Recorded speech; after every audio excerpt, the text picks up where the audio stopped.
जो आपसे लड़ रहा है उसकी शक्ति को आप अपनी कैसे बना सकते हो। जैसे आरएसएस आप पर आक्रमण करता है और वो पूरा अपनी एनर्जी डालता है, तो उस एनर्जी को आप कैसे उनके हाथ से लेकर अपनी बना सकते हो। तो ये प्रिंसिपल डेमोन्स्ट्रेट करने के लिए मैंने इनको कहा था, तो अभी मैं आपको डेमोन्स्ट्रेट कर देता हूं। हाँ या कम बैठ जाओ, इस पे बैठ जाओ। नाउ आप रोकने की कोशिश करो, ठीक है। Can't be done. Now I'm going to tell him how to position himself to take the other person's energy from them. Okay? So open your legs out and now sit down. Okay?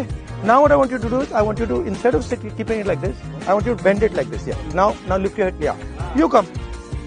Now what I want you to do is, I want you to put your hand on your shoulder. Now what you have to do, remember, you have to push the hands up. That's the most important thing. Okay. Now you start pressing and you look up and you push up.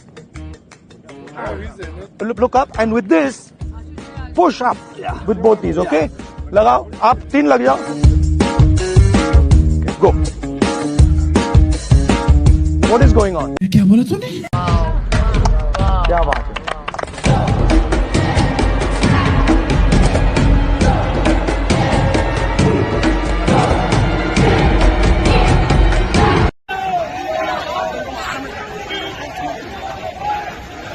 वाह क्या scene है, वाह क्या scene है।